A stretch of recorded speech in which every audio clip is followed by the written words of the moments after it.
이에 따라 26년도 기속 소득세의 경우 개정안의 세금이 현행보다 660만 원 저렴합니다.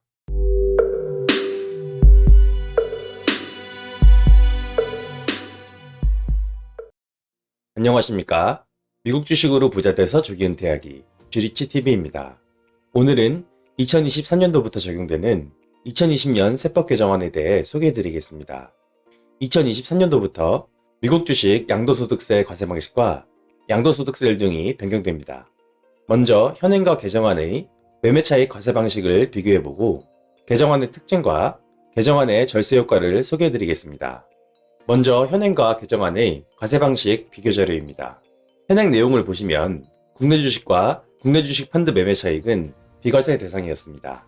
또한 타이거 나스닥 100과 같은 국내 상장 해외 주식 펀드의 매매 차익은 배당 소득세로 과세하여 2천만 원 이하 시 15.4% 분리과세, 2천만 원 초과 시 종합과세로 과세하여 최대 45%의 세율을 적용했습니다.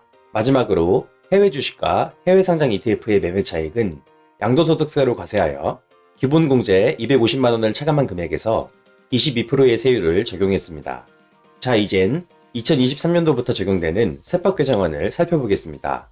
먼저 비과세 대상이었던 국내 주식과 국내 주식 펀드는 금융투자소득이라는 세목을 신설하여 과세하고 국내 상장 해외 ETF와 해외 주식에 대해서는 기타 금융투자소득이라는 세목을 신설하여 과세합니다.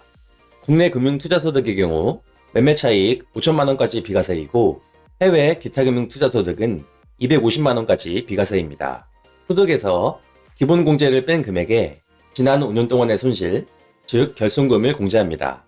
이렇게 나온 과세표준에 세율 22%, 3억 원 초과분은 27.5%를 적용하여 과세합니다. 이제부터는 개정안의 특징을 세부적으로 파헤쳐 보겠습니다. 첫 번째 특징은 분류과세입니다. 소득의 구분 기준을 원금 손실 가능성의 유무로 두고 원금 손실 가능성이 있는 주식, 펀드 등에서 발생하는 금융소득을 금융투자소득으로 구분합니다. 원금 손실 가능성이 없는 예적금 이자와 채권 이자 등은 이자소득 등으로 구분합니다. 이때 금융투자소득은 하소득과 합산하여 과세하지 않고 분류하여 과세합니다. 예를 들어 이자소득 1억과 배당소득 2억이 있다면 두 소득을 합산한 3억에 대해 종합과세 세율 38%를 적용하여 실효세율 31%로 9,300만 원을 납부해야 합니다. 하지만 금융투자소득 3억은 분류과세를 적용하기 때문에 금융투자소득세율 20%로 6천만 원만 납부하고 종결됩니다. 두 번째 특징은 양도차익 고소득자의 세금 부담이 증가했다는 것입니다. 현행 세율은 과세표준 금액에 상관없이 정률로 22%입니다. 하지만 개정안 세율은 누진세율을 적용하여 과표 3억 원 이하는 22%, 3억 원 초과분은 27.5%를 적용합니다. 이에 따라 양도차익이 3억 원을 초과하면 개정안의 세금이 기존 세금보다 높아집니다. 이를 정리한 표를 보시면 매매차익 3억 원까지는 세금이 동일하고 3억 1천만 원부터는 개정안의 세금이 높은 것을 확인할 수 있습니다. 매매차익이 높아질수록 차이는 더 심해집니다. 세 번째 특징은 국내 상장 해외 ETF와 해외 상장 해외 ETF의 세율이 동일해졌다는 것입니다. 종전 국내 상장 해외 ETF의 경우에는 배당소득세로 과세하여 금융소득 2천만 원 초과 시 최고 세율이 45%나 되는 종합과세를 적용받았습니다. 또한 배당소득세 세목으로 과세되기 때문에 인상된 건강보험료 또한 부담해야 했습니다. 보시는 표는 강제 납부 의무가 있는 준조세인 건보료를 합한 국내 상장 ETF의 실효세율과 해외 상장 ETF의 실효세율 자료입니다. 실효세율이란 실제 부담하는 세율입니다. 종합과세 세율 적용과 건보료 부담 때문에 매매차익이 6,500만 원을 넘는 순간 국내 상장 ETF의 세율이 해외 상장 ETF의 세율을 초과합니다. 국내 상장 ETF의 경우 매매차익에 따라 최고 45.59%의 세금을 부담합니다. 하지만 이번 세법 개정안으로 국내 해외 상장 ETF 모두 기타 금융소득으로 일원화하여 과세하기 때문에 실효세율이 동일해졌습니다. 네 번째 특징은 반기별 원천징수 제도입니다. 재산권 침해에 대한 논란이 가장 많은 대목입니다. 원천징수 세율은 20%이고 반기별로 수익과 손실을 합산해 나가면서 소득금액과 결손금을 계산합니다. 기본공제 신청계좌는 기본공제 250만원을 초과하는 매매차익부터 인출 제한됩니다. 원천징수 대상 소득금액 계산 시 결손금 공제는 동일연도 안에서만 해주는 것으로 보입니다. 금융투자소득계산 시 직전 5개년치의 결손금을 공제하는 것으로 되어 있는데 원천징수에 대해선 동일연도 상하단기 결손금만 공제해주는 것으로 보입니다. 만약 직전 5개년도 결손금이 있다면 익년 5월에 확정신고하면서 원천징수세액을 돌려받으라는 말 같습니다. 상반기 소득에 대해선 7월 10일까지 원천징수세액을 증권사가 세무서에 납부해야 하고 하반기 소득에 대해선 1월 10일까지 납부합니다. 원천징수 제도는 수익을 끊임없이 재투자한다는 주식 투자의 복리효과를 억제하는 것이어서 상당한 독소 조항입니다. 무슨 말인지 엑셀로 알아보겠습니다. 먼저 23년도 1월에 A 종목을 주당 100달러에 1억 원어치 매수합니다. 2023년 5월 31일에 A 종목은 주당 200달러가 되어 수익률 100%를 기록합니다. 이때 1억이 2억이 되었고 A 종목을 전량 매도합니다. 이때 실현손익은 1억 원이고 실현손익에서 기본공제액 250만원을 뺀 금액에서 원천징수세율 20%를 곱한 금액이 인출 제한됩니다. 정확한 지침은 없지만 논리적으로 생각해봤을 때 주문 가능 금액 또한 원천징수세액만큼 차감될 것으로 보입니다. 5월 31일에 A 종목을 매도하여 얻은 2억 원으로 B 종목을 전량 매수하고 싶었지만 주문 가능 금액은 원천징수세액을 차감한 1억 8,050만 원이기 때문에 주문 가능 금액만큼만 B 종목을 매수합니다. 7월 10일이 되자 증권사에서 고객 계좌에 있는 원천징수세액 1,950만 원을 인출하여 세무서에 납부합니다.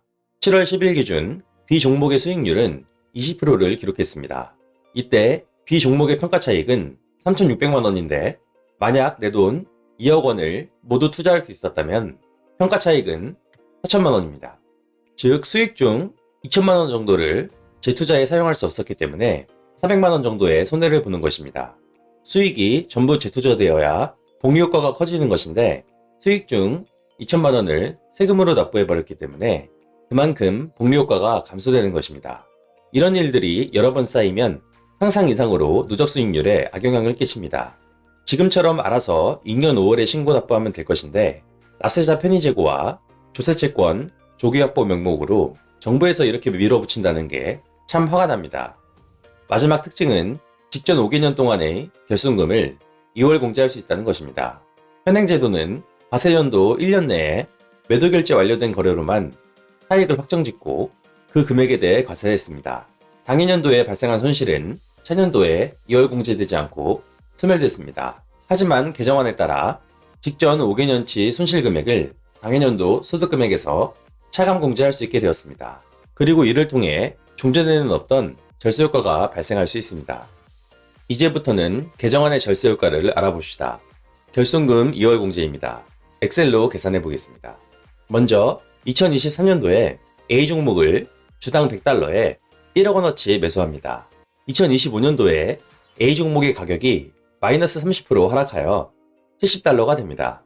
이대로 둬선 안 되겠다는 생각으로 A 종목을 매도합니다.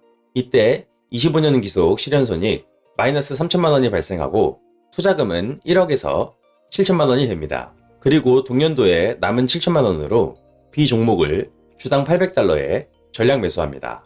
매수 이후 47%가 상승하여 1175달러가 되었고 이 이상 올라가기 힘들다고 판단하여 B 종목을 매도합니다. 이때 26년도 기속 실현손익 3,280만 원이 발생합니다. 이후 B 종목 매도 금액 1억 200만 원으로 C 종목을 전량 매수합니다. 28년이 되자 C 종목은 367% 상승한 140달러가 되었고 C 종목을 매도하면서 실현손익 3억 7천만 원이 발생합니다. 자, 이제 세금 계산을 해보겠습니다. 27년도 5월에 26년도 기속분 소득세를 신고합니다. 현행세법은 26년도 실현손익 전부를 과세합니다.